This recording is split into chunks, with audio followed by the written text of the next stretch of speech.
Pues buenos días, ya casi mediodía, ¿no? Ya vamos a ver qué necesitamos, ¿no? ¿Qué necesitamos las empresas? ¿Cuál va a ser el nuevo estatuto? ¿Qué es lo que tendría que tener esta nueva regulación? Y contamos con tres personas que no necesitan presentación. Son sobradamente conocidos y además son arriesgados y arriesgada. Porque cuando me puse en contacto con ellos, para ver qué tipo de presentación hacía, les pedí que me dijeran algunas cosas distintas a lo habitual, ¿no? Tu currículum, el que tenemos en LinkedIn, los éxitos. Y se arriesgaron y pusieron cosas. Y sin desvelar grandes secretos, lo cierto es que son tres magníficos profesionales que cada mañana se levantan creyendo que pueden cambiar las cosas en donde están trabajando, en lo que están haciendo. Jordi García, desde su posición de director de Relaciones Laborales en la COE, donde defiende y donde trata de que esas necesidades que tienen las empresas tengan su reflejo en lo que es la nueva legislación o hacia donde vaya la legislación de las relaciones laborales. Juan Chozas, como director de Bankia, tratando de hacerle mejor la vida a la gente, de que de verdad esas relaciones laborales incorporen diferentes puntos de vista, diferentes facetas y, sobre todo, oportunidades distintas a las que tradicionalmente o de la manera más convencional se viene haciendo. Y de Paloma, ¿qué vamos a decir de Paloma? Lo único que echa en falta es no haber sido más innovadora. En aquellos momentos en los que quizás el nivel de autoexigencia es alto, el no haber estado innovando en algo que parece que, sota, caballo y rey, que seguimos arrastrando las relaciones laborales del siglo XIX. Sí.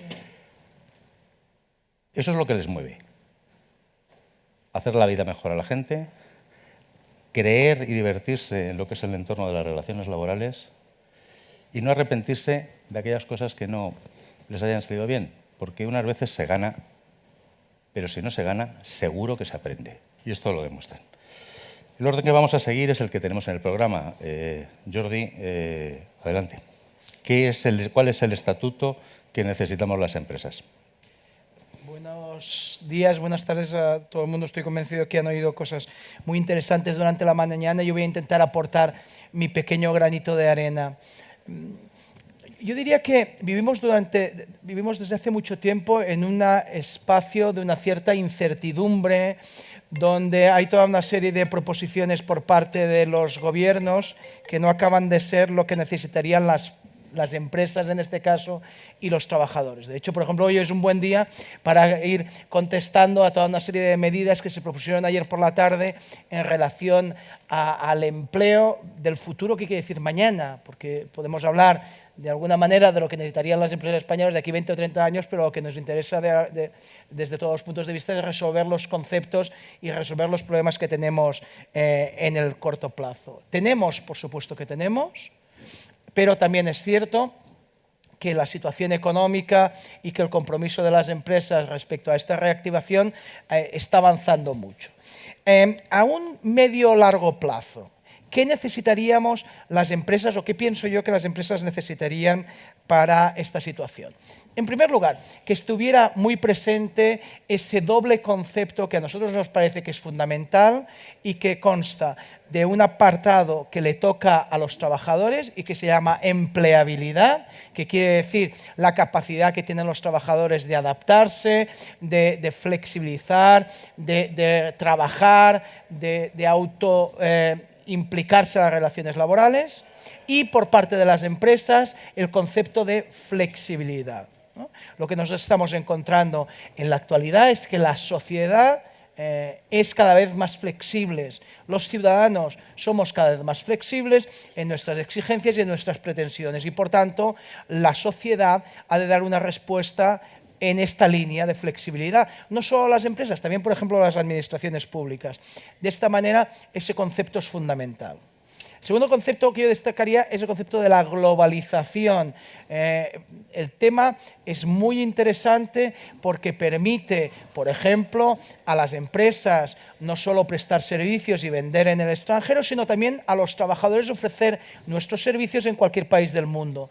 Por lo tanto, desde ese punto de vista, la globalización y las nuevas metodologías, por ejemplo, por medio de las plataformas, permiten esa opción y, por tanto, es absolutamente necesario esa situación.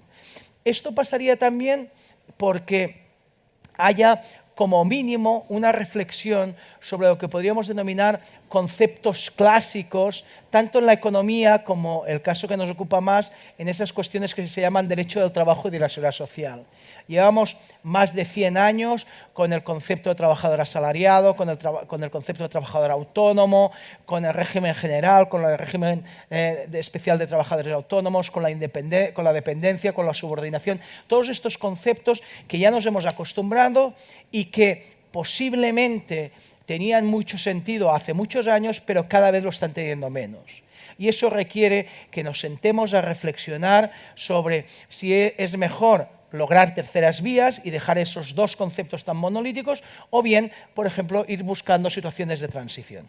Y finalmente, me parece que en esta nueva realidad hemos de resituar lo que los juristas llamamos las fuentes del derecho.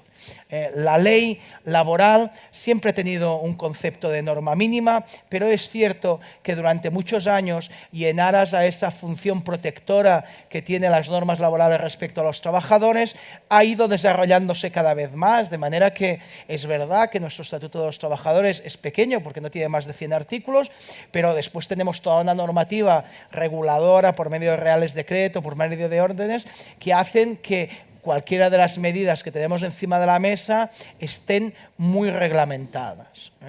Eso entendemos que es pernicioso porque las leyes, el problema que tienen es que tienen poca adaptabilidad porque son rígidas.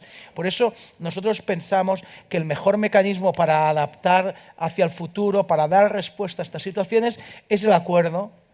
Tenemos unos sindicatos que tienen mucha madurez, tenemos unas organizaciones empresariales que sucede lo mismo, hemos sido capaces durante estos 40 años de lograr grandes acuerdos interconfederales, 10, el último en el mes de julio, cada día se negocian unos cuantos convenios colectivos, la dinámica de la negociación colectiva en España es como mínimo igual de buena que en el resto de países de la Unión Europea y por tanto nosotros creemos que es precisamente en la negociación colectiva, con una posición, digamos, menos preeminente de la ley, donde puede estar el resultado para dar respuesta a esas necesidades tan cambiantes y tan flexibles que requieren no solo las empresas en España, sino el mercado de trabajo y, por lo tanto, también los trabajadores y también la administración pública.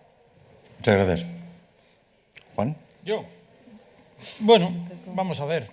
El Estatuto de los Trabajadores del siglo XXI. Todos estamos de acuerdo. ¿Vale? Pero esto es un poco como mudarse de casa. Vivimos en una casa y la casa o tiene goteras o no tiene ascensor o no tiene luz o lo que sea.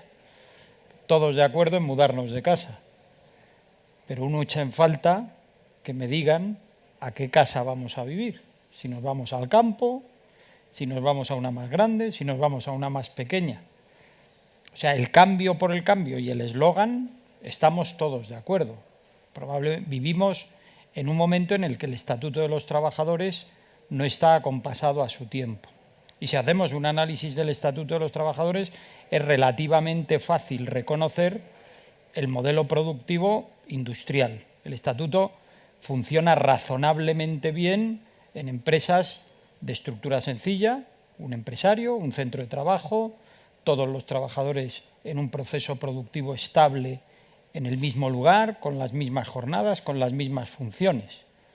Pero si nos encontramos en una empresa con estructuras complejas, con procesos productivos que en el tiempo y en el espacio no concurren, en fin, con lo que nos ha apuntado muchísimo mejor de lo que podría hacerlo yo María Emilia Casas. Ahí el Estatuto quiebra, no funciona.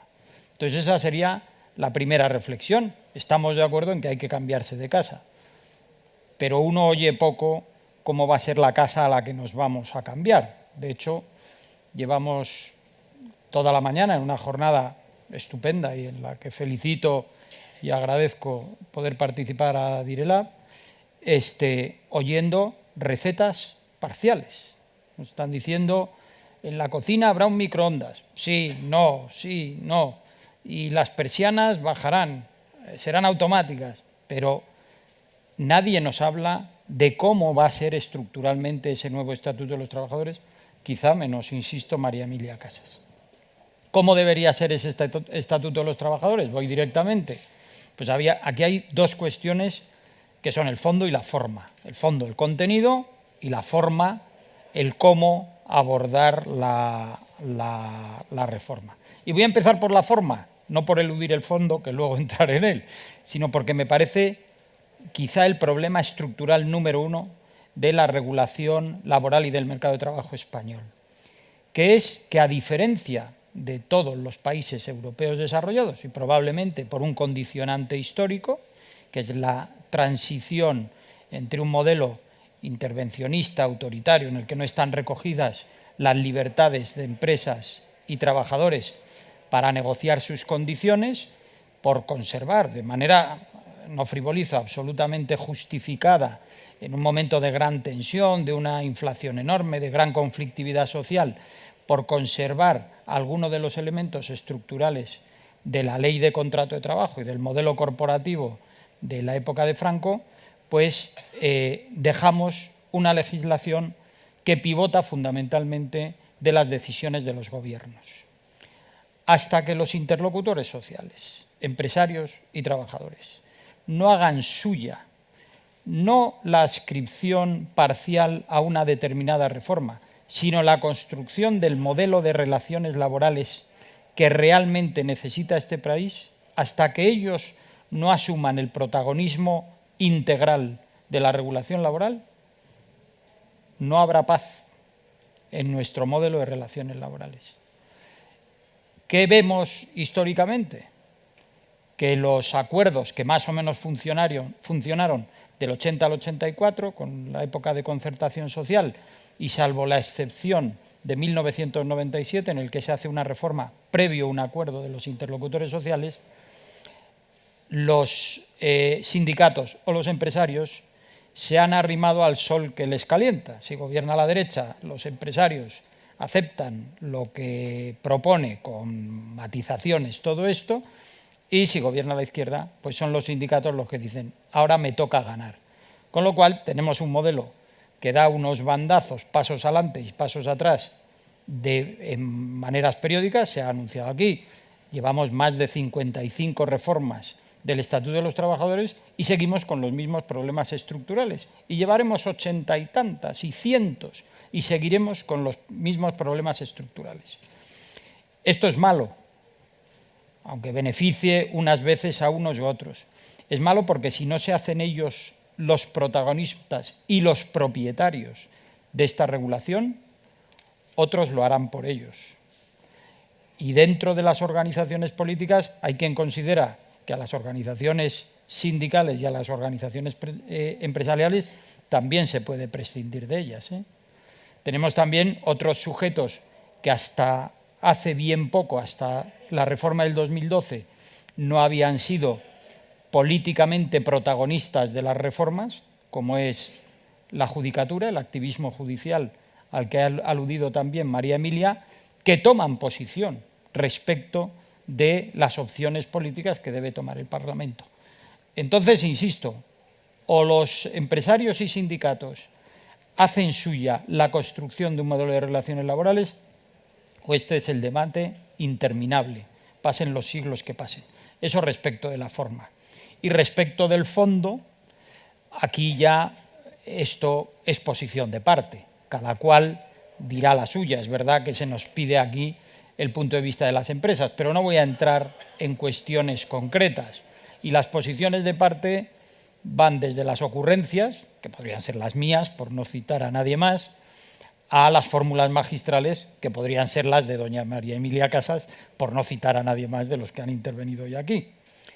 Y aquí llama la atención que no hoy, no voy a poner el dedo en quienes han estado aquí representando a los partidos políticos, pero una anomalía de los programas electorales de nuestros partidos es que ninguno construye, hasta donde yo sé, pero me leo los programas, puedo asegurar, ninguno construye cuál es su modelo económico y su modelo de relaciones laborales.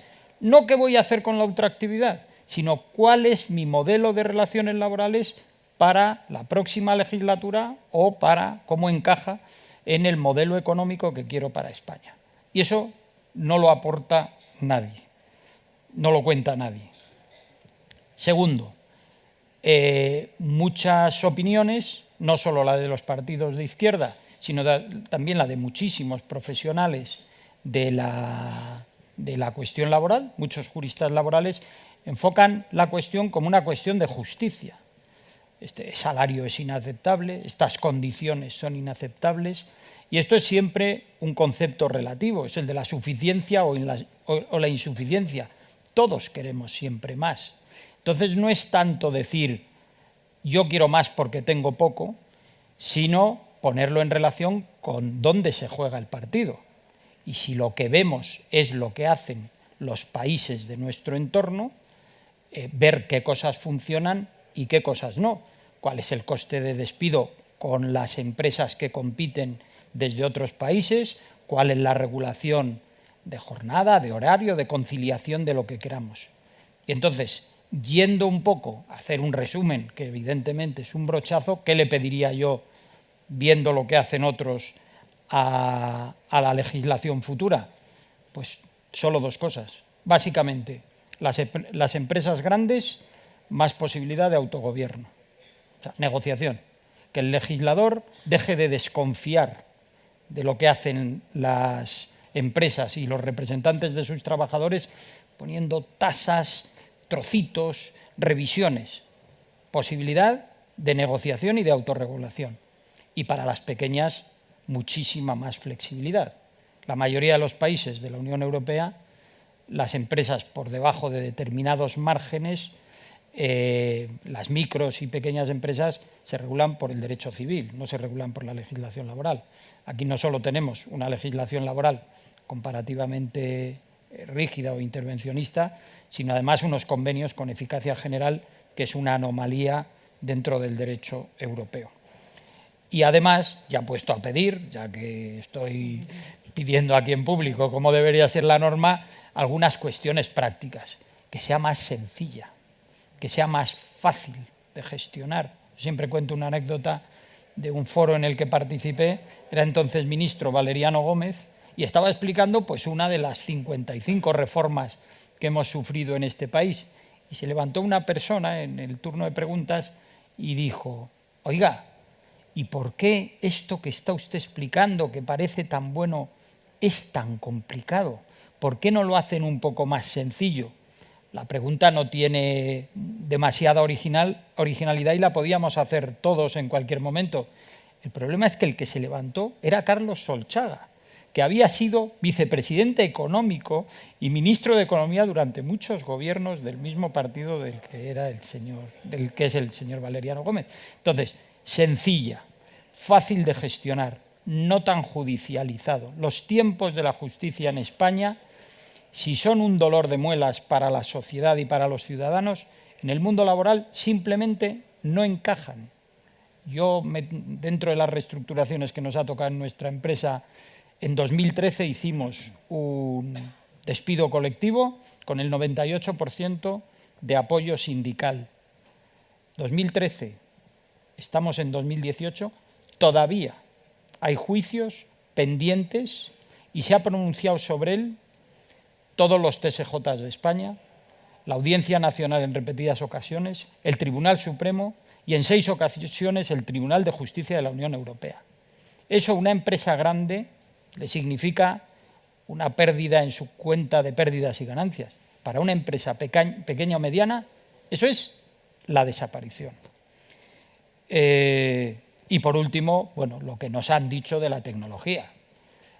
La legislación laboral tradicional se construye sobre un par de bases fundamentales. Una de ellas es el centro de trabajo, y el tiempo de trabajo. Al final es lo que trabajo en un sitio, se me remunera por el tiempo que estoy en ello. La tecnología ha roto el espacio, las limitaciones de espacio. Podemos trabajar desde cualquier sitio en muchísimas actividades productivas y ha roto las limitaciones del tiempo. Podemos trabajar cuando queramos. Con esos mimbres, esta caja de herramientas, el piso al que nos quieren llevar, no sé si me va a gustar. Muchas gracias, Juan. Pues muchas gracias, Álvaro. Hola. Muchas gracias a DIRELAB por haberme invitado. Y bueno, como se trata de lo que queremos las empresas, pues yo como declaración de intenciones diría que lo que queremos, y un poco en la línea de lo que ha dicho Juan Chozas, serían condiciones ciertas y posibilidades de adaptabilidad rápida. No se puede construir un nuevo Estatuto de los Trabajadores de 2019 sin condiciones ciertas y sin posibilidades de que las empresas adapten rápidamente sus mecanismos, sus relaciones laborales a las necesidades y a las necesidades organizativas de las empresas. Hemos estado escuchando, bueno, pues que queremos un estatuto nuevo, pero a mí me parece que seguimos hablando con paradigmas del siglo pasado. Entonces, una de las cosas que decía Álvaro era que yo muchas veces pensaba que no era suficientemente innovadora. Pues yo creo que en las relaciones laborales deberíamos ser más innovadores. Creo que deberíamos romper el paradigma y pensar en el estatuto que queremos. Y es verdad que es un poco la metáfora de la casa. ¿Qué casa queremos? No podemos seguir construyendo pensando en hacer pequeñas reformas en la casa que ya teníamos, que es como lo venimos haciendo. Hay un tema que de formación, porque estamos trabajando mucho en ello en nuestra empresa, no hemos comentado, se ha comentado poco, que es la incorporación de las mujeres como fuerza de trabajo, la promoción de las mujeres, el romper el techo de cristal, la brecha salarial. Bueno, pues para que eso se produzca, tenemos que romper muchos paradigmas que tenemos en la empresa, como es pues, el presentismo, condiciones que se nos imponen a las mujeres y a los hombres también, pero que muchas veces las mujeres bueno, pues tienen que renunciar a su vida. Todo eso choca con que sigamos pensando en centros de trabajo físicos, porque existen centros de trabajos móviles, porque existe el teletrabajo, porque podemos trabajar desde casa. Y entonces, lejos de pensar en eso, seguimos pensando en cómo controlamos el horario de trabajo, cómo controlamos el tiempo parcial, cómo controlamos el que no se hagan horas extraordinarias y que si se hacen se pagan, se coticen, que está muy bien. Yo vengo de ese mundo y tengo cierta deformación profesional, pero no podemos construir siempre en base a lo patológico. Siempre pensamos lo patológico, cuál es el incumplimiento, qué es lo que está mal, y entonces legislamos en base a eso o acordamos. También entonamos el mea culpa a las empresas y los representantes de los trabajadores, también negociamos en base a eso, en qué es lo patológico y cómo lo voy a corregir. Creo que es muy necesario cambiar el paradigma porque si no, no va a haber ninguna posibilidad. Hay que pensar en una flexibilidad ya no solo en el horario de trabajo, sino en las capacidades, en la adaptación de los trabajadores. De alguna manera, los trabajadores tienen que implicarse también en la marcha y en el funcionamiento de las empresas. Hay que contar con ellos y para eso están sus representantes, pero rompiendo, como digo, el paradigma. En relación, por ejemplo, con el artículo 42, nos han comentado bueno, en qué estado de tramitación está. El artículo 42, pues, si se modifica en el sentido en el que está, pues va a ser complicado. Esto yo creo que ya lo vivimos en relación con las empresas de trabajo temporal, cuando se incrementaron o cuando se estableció que las retribuciones de los trabajadores puestos a disposición por empresas de trabajo temporal debían tener los mismos derechos que el de la empresa usuaria.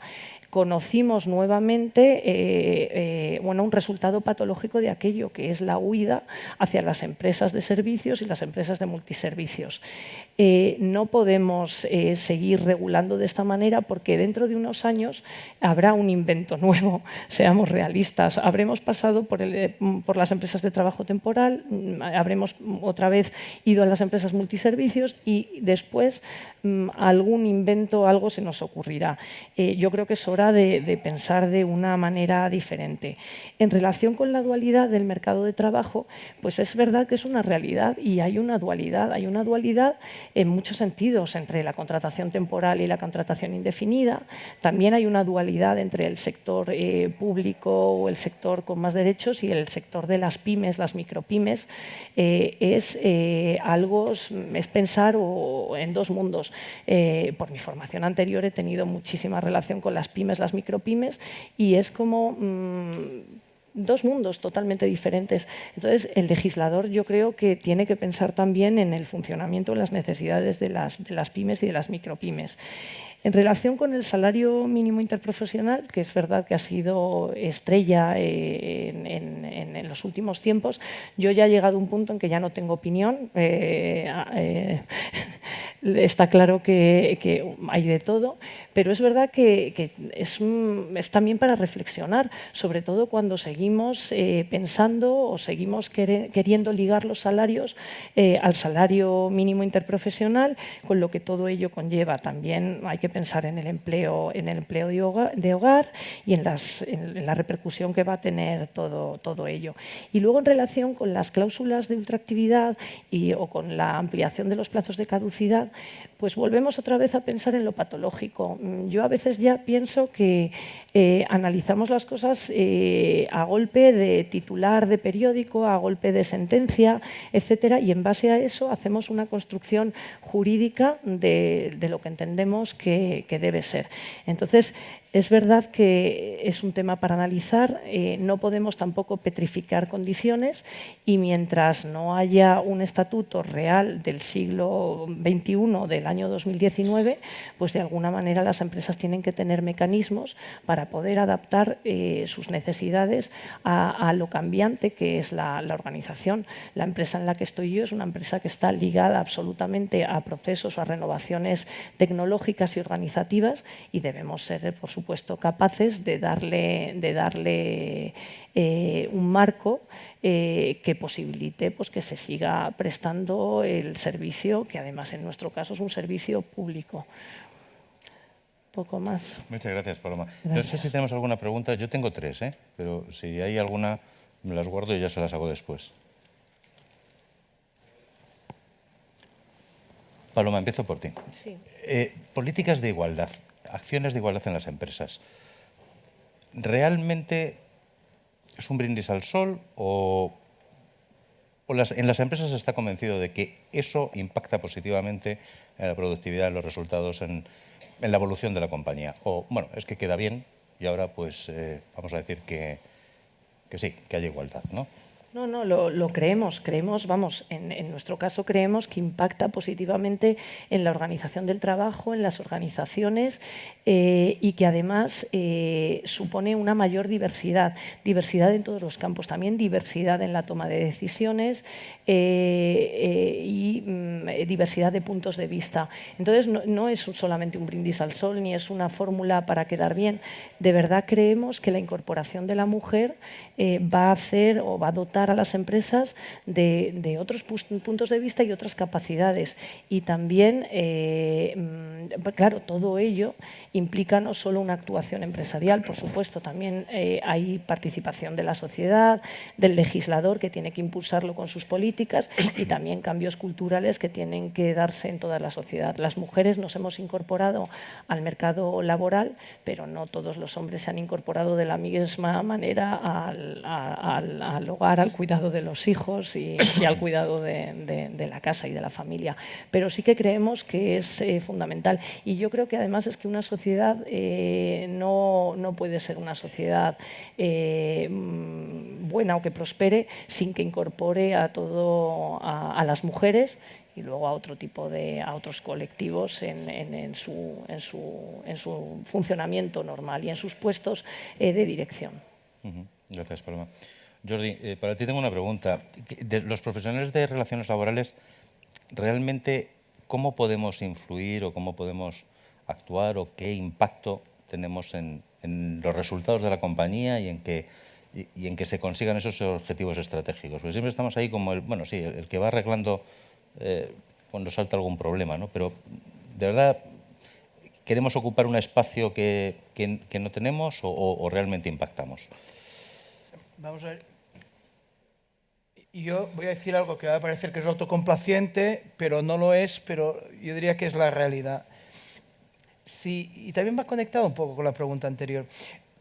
Si ha habido un lugar, un espacio donde en los últimos 40 años, por centrarlo, se ha modernizado todos los aspectos, han sido en las empresas y en las relaciones laborales.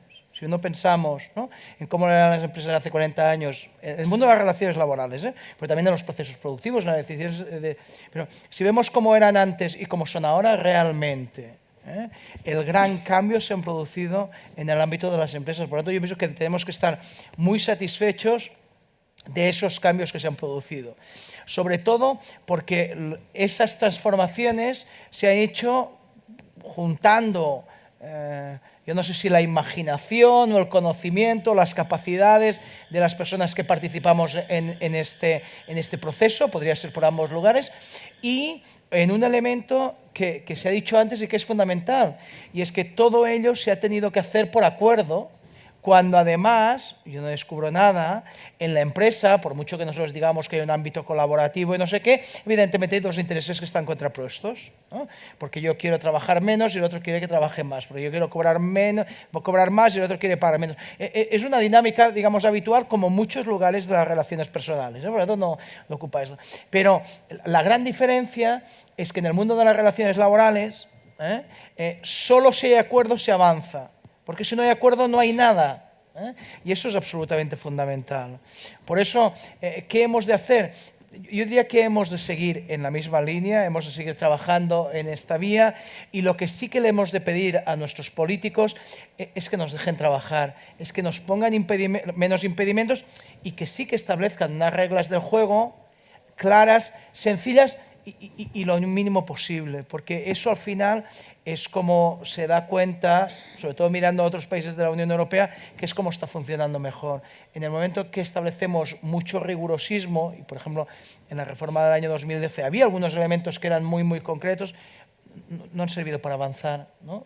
O los acuerdos han desbordado esa reglamentación, con grave riesgo de la seguridad jurídica de las empresas. Y un poco también hemos de defender esto, ¿no? Le podemos poner imaginación, pero los experimentos han de ser siempre con gaseosa, y eso es fundamental. Muchas gracias, Jordi. Juan, ya que estabas escribiendo tu carta a los Reyes Magos, voy a jugar yo también a lo de las cartas a los Reyes Magos. Y te voy a pedir que te mojes. ¿Tú crees que se puede acabar con el paro en España? Bueno, acabar con el paro en España. Pues como diría el gallego, depende. Una cosa llama la atención en este país. El problema del desempleo es un compañero de viaje de toda la democracia española. O sea, en los últimos años del régimen de Franco, el desempleo está en el 2,5, 3, 3,5, una economía totalmente distinta, sin participación de la mujer en el mercado de trabajo, con una fuerte emigración al exterior, todo lo que quieras, pero con unos niveles de paro muy bajos. Y es prácticamente desde la transición se dispara y nos ha acompañado todo este periodo.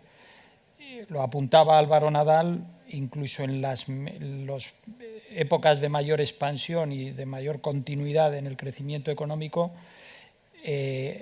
habiendo estado en tasas incluso inferior al 10%, cuando estábamos en esa tasa, aún así estábamos duplicando la tasa media europea. O sea que parece que nuestra gran aspiración es a doblar la tasa de paro europeo. Yo honestamente creo que esto no es una maldición divina. Y lo ha apuntado también Álvaro Nadal, que no es un problema de rentas. Hay países más pobres con menos paro, hay países más ricos con más, no hay ninguno. Grecia durante el tiempo del rescate, pero nada más. Esto es un problema de regulación. Por supuesto, de regulación del mercado de trabajo, y ahí la dualidad es un lastre bestial para la asignación, yo no soy economista, pero para la asignación eficaz de los recursos tenemos un modelo de relaciones laborales muy inadecuado, en el que quizá la bestia negra para mí es, por un lado, la dualidad y por otro, la negociación colectiva. Eso hace que los outsiders, los jóvenes, no tengan acceso ni a empleos de más recorrido, ni los más capacitados tengan acceso a los mejores salarios. Porque al final el blindaje de los convenios sectoriales, y hoy me ha espantado oír que además de lo que tenemos ya, parece que queremos fomentar los convenios de comunidad autónoma, lo cual ya me parece una sinrazón económica, pero bueno, vuelvo a la pregunta.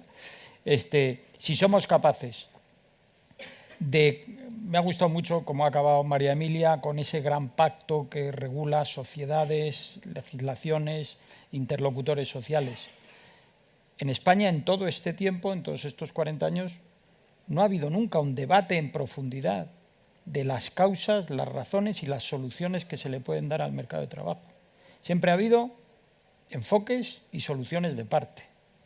El día que compartamos un análisis y pongamos encima soluciones, cediendo todos, por supuesto, ese día se podrá acabar. Ahí lo dejo. Muchas gracias a los tres. Un fuerte aplauso para ellos. ¿Dónde anda?